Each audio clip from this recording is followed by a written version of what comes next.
मासा नाम मार्गशीर्षो अहम। श्रीमद् भगवत गीता में स्वयं भगवान श्री कृष्ण कहते हैं कि महीनों में मैं मार्गशीर्ष हूँ। इस एक वाक्य से ही स्पष्ट हो जाता है कि मार्गशीर्ष मास का कितना अपार महत्व है। भक्तों के लिए ये महीना ईश्वर के सानिध्य को अनुभव करने का सर्वोत्तम अवसर है। नमस्कार प्यारे भक्तों, आपका स्वागत है हमारे चैनल माय फ्रेंड कृष्णा में, जहां हम करते हैं भगवान श्री कृष्ण की भक्ति, कथा और प्रेम की बातें। आज हम बात करेंगे मार्गशीर्ष मास की, जिसे अगहन मास भी कहा जाता है।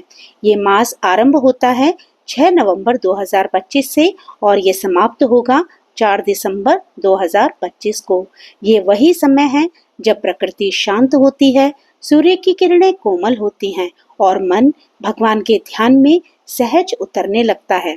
मार्गशीर्ष मास केवल कैलेंडर का एक महीना नहीं है, ये आत्मा की जागृति का महीना है। भगवान श्री कृष्ण ने स्वयं गीता में कहा है, मासा नाम मार्गशीर्षो अहम, अर्थात महीनों में मैं मार्गशीर्ष हूँ। यानी इस मास में जो भी भक्ति करता है वह सीधा भगवान के सानिध्य को प्राप्त करता है। पुराणों में कहा गया है कि जो व्यक्ति इस मास में प्रातः काल स्नान करता है, दान देता है और भगवत भजन में मन लगाता है, उसके जीवन के पाप मिट जाते हैं और उसे बैकुंठ लोक की प्राप्ति होती है।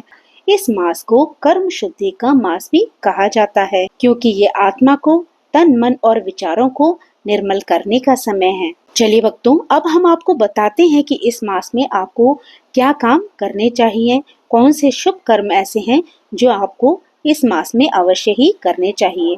इस मास में सर्वप्रथम आपको सूर्योदय से पहले स्नान करके भगवान का ध्यान करना चाहिए। यदि संभव हो तो गंगा, यमुना या किसी पवित्र जल में स्नान करें।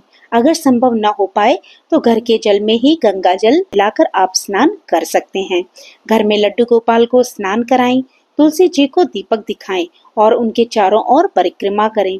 जरूरतमंदों को वस्त्र, अन्न, कंबल या भोजन का दान दें। इस मास में किया गया हर दान 100 गुना फल देता है, इसलिए जितना हो सके इस मास में दान अवश्य करना चाहिए। भगवत गीता का पाठ करना भी इस महीने में सर्वोत्तम माना गया है, क्योंकि गीता जयंती भी इसी मास की पूर्णिमा को होती है। हर एक दिन गीता का एक अध्याय का पाठ करने से मन को शांति मिलती है। संध्या के समय तुलसी के पास एक दीप अवश्य जलाएं। ये दीप जीवन के अंधकार को दूर करता है। सुबह शाम हरे कृष्ण हरे राम का जप करें। जो भक्त इस मास में कृष्ण नाम का संकीर्तन करते हैं, उनके घर लक्ष्मी जी का स्थायी वास होता है। अब आपने ये जाना कि इस मास में क्या करना चाहिए, तो चलिए अब हम आपको ये बताते हैं कि इस मास में कौन से ऐसे कार्य हैं जो आपको बिल्कुल भी नहीं करने चाहिए। इस मास में क्रोध, अहंकार और झूठ से दूर रहना चाहिए। यह आत्म शुद्धि का महीना है, इसलिए मन, वाणी और कर्म को संयमित रखें। मांस, मदिरा, तामसिक भोजन से पूर्ण रूप से दूर रहें। बासी या तेलीय या अपवित्र भोजन ग्रहण ना करें। आप शब्द या कलह ना करें, क्योंकि ये मास शांति और भक्ति का प्रतीक है। दान या पूजा के समय दिखावा ना करें। भगवान केवल श्रद्धा और भावना देखते हैं, इसलिए जो भी दान करें उसे भक्ति भाव के साथ करें। इस मास में किसी की भी निंदा, चुगली और अपमान करने से हमें बचना चाहिए। दूसरों को दुख देने से भगवान हमसे क्रोधित होते हैं। पुराणों में एक कथा आती है कि एक राजा था जिसने अपने जीवन में अनेक पाप किए थे। वृद्धावस्था में उसे मार्गशीर्ष मास में एक ब्राह्मण ने कहा, राजन, इस मास में स्नान, दान और भजन करो, भगवान तुम्हारे सब पाप हर लेंगे। राजा ने श्रद्धा से व्रत किया, प्रातः स्नान, दान और हरि नाम का जाप किया। मास के अंत में जब मृत्यु आई तो भगवान विष्णु उसे स्वयं लेने आए और कहने लगे, राजन, मार्गशीर्ष मास में जो मेरा स्मरण करता है उसे पाप स्पर्श भी नहीं करते।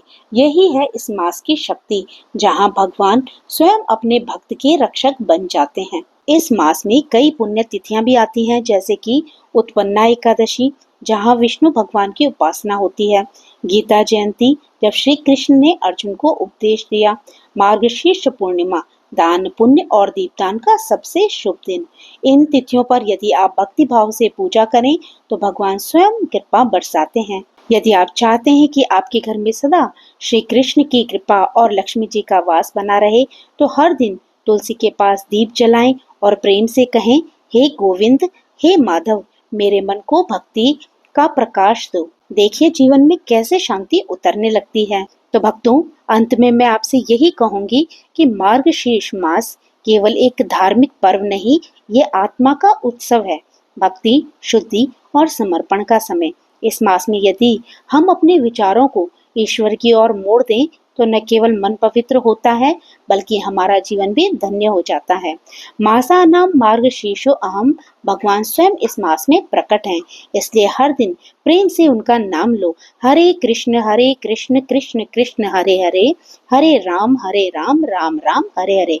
तो प्रेम से बोलिए जय श्री कृष्ण, राधे राधे।